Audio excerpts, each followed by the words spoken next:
Hello and welcome to day one of the Stitch Along Challenge, the winter one.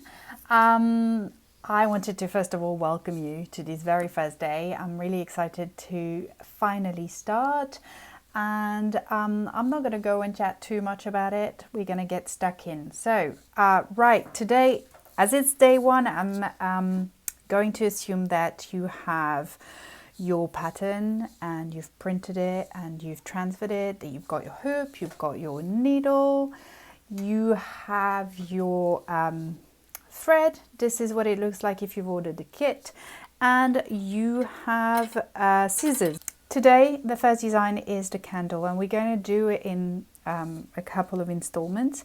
So we're going to first do the star, then we'll do the flame, and then we will fill up the shape and trace the rim of it.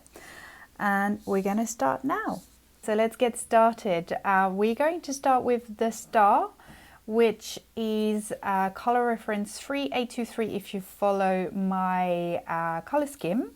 And what you're going to do is you're going to pull out one strand out of the group of strands that you have. So the way you do it is you pick one and then you sort of pull it all the way until you've separated them.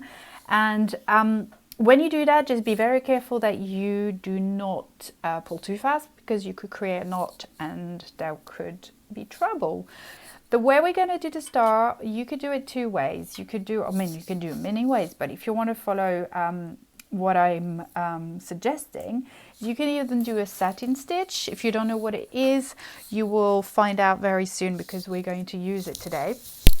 Or you could be using that coloring technique that I really like, and I'm going to show you. It's like tracing the star but with thread. Let me show you. That's going to be much easier. So you're going to start with putting your needle through the bottom point of the star, and then you're going to put it through the top one.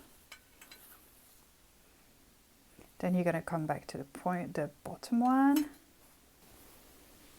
That's it. Then you're going to go to that side, push it through the opposite side, back down and come back again.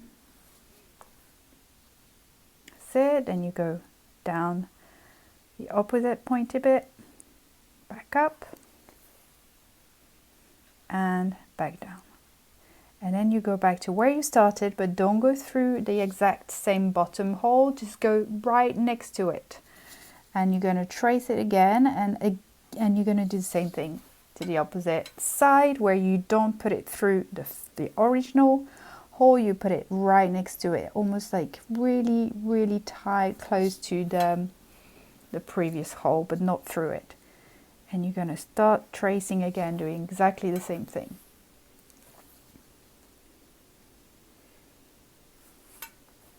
That's it.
And that's it. We've just finished the star. As you can see, it has that really lovely little effect when we do it this way.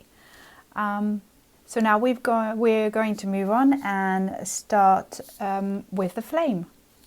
Okay, now we're ready for the flame.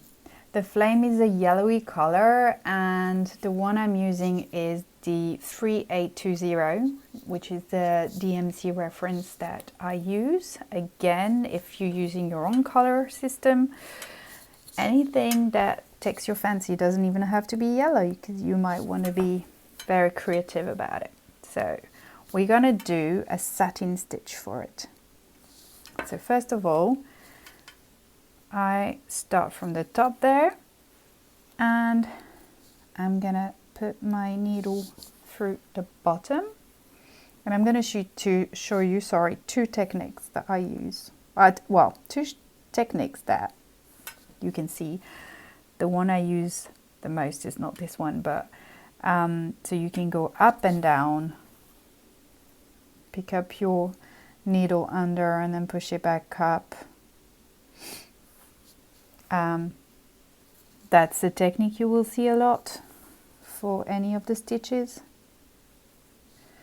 But the one I use is the one I feel most comfortable with, is this one, where I stay at the top, I don't go below my hoop, and I use my finger at the bottom to push up and down and guide my needle in the right places. And I like this technique better personally. That's the one I tend to use the most. But that's not one that I see very often, so I don't know, maybe that's because I'm weird. So we've done the flame now, and we're going to move on to filling the actual candle pot.